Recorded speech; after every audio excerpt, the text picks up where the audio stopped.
continue our spiritual journey. I am riding up. This is right near Kissenna Park, and this we're about to approach one of the main mosques in Queens. This is the Flushing Mosque. It's the Muslim Center of America, and as you can see, it's in a residential neighborhood, primarily Asian, though not completely Asian. And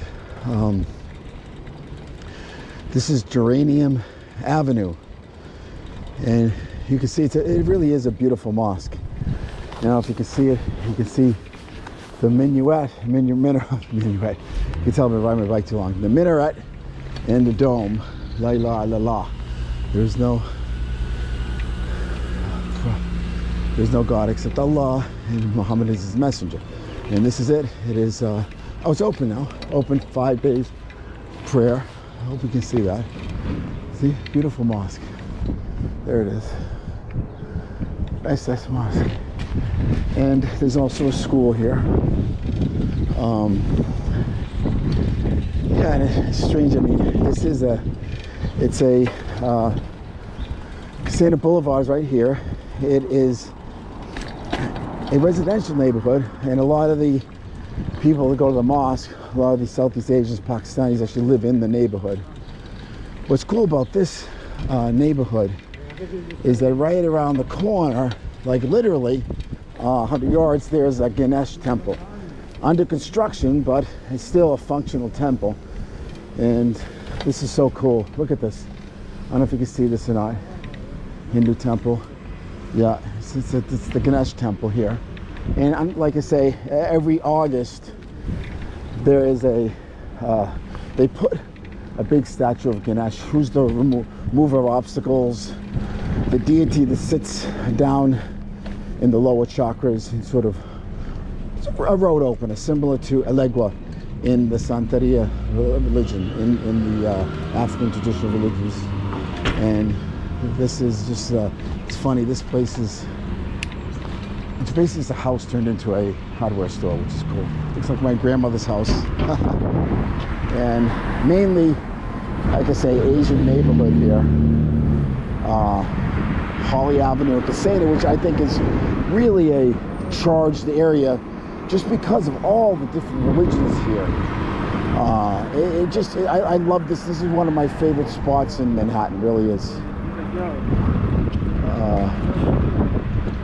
You know, it is just, it just fills me with delight that the fact that there's such diversity in the United States. And I think that's what makes us such a strong country, is the diversity we have here. You know, everything in the U.S. is race. I'm not saying that. I'm saying diversity. You know, like we're all Americans, but this is the neighborhood. This is the hood, and you know, you see every nationality here: Asian, Latino, you know, Pakistani, and Hindu, Muslim. You know, so what we're approaching now is really a spectacular mosque, not mosque, it's a Vedic temple, which when I turn the corner you're going to see, it really looks like something that belongs in India. It is stunning.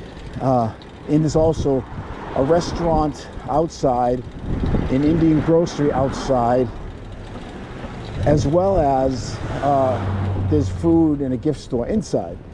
And you can't always go inside because of, well, COVID was one, and it's only open certain hours, but really, it's another, look at this place, look at this. It's on Bone Street. Now, I'm gonna cross, make sure I don't get hit. Look at that, can you see this? You have Dosa Head here. Look at that, I don't know if you can see that or not. See? Amazing. You have Dosa Hut, which has phenomenal dosas, really. We go here all the time. And this is it, the Hindu Temple Society of North America, which is in Queens, in a residential neighborhood, really. And they have a temple services. It really is amazing. Entrance to the temple right here. And also, you can see there's Ganesh is prominently displayed here. I'm going to go around the other side just to show you. This takes up an entire block. And they have a canteen and gift store. Someday I'll get permission to go inside. Dosa Head, phenomenal Indian food here, really. And you know, then they have a little store here that sells like American and Indian products. And if you look at here, I mean, look at, here we go, Hindu temple. You can see it's look at, they have like a Shiva Lingam over here. It really looks like a temple in India. And the interesting thing about this neighborhood is that there are Hindu temples all over. I mean, there's little houses that are Hindu temples and study centers. In fact, I'm going to go down this street and show you. And yeah, they have weddings here. It's really something. Like again, someday I will bring you in there. Look at this. See a lot of the Vedic people, the Hindus, live in this neighborhood as well. And you know, I actually counted it, and I counted at least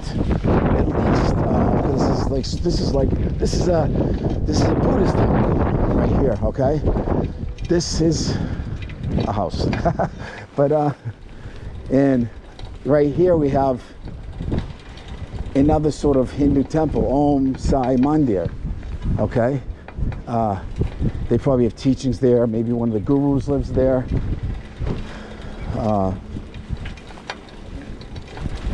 And so we're gonna go down this street, and this is the same block, mind you. And here we go. We have social services center right now. This is an Asian gift store. It's closed now, but they have a social services center here, and right there. And then they have some type of temple there. That's looks like Sai Baba right there. So really fascinating neighborhood. And right here we have a church. So we're going down this street. King and Queens is not to get hit by a car. So, and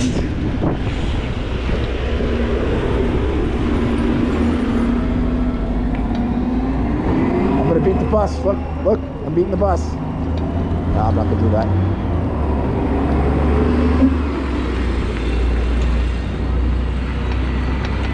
Now here we have, this is the Sri Swami Navarayan Mandir, which is another sort of, I would think, Hindu training center, yeah? It's basically training, and right across the street, the Kissenna Jewish Center. Amazing, huh? Like one block, there are all of these different religions. I think it's amazing. And in each building you go, you're going to feel the energy there. You're going to feel that religious energy there. It's almost like, you know, a temporary autonomous zone, you know? When you walk in some of these temples, man, you're no longer in Queens. Physically, yeah, but spiritually, spatially, you are in a different dimension or time, space, locality. And of course, the traffic in Queens will bring you back to reality pretty quickly.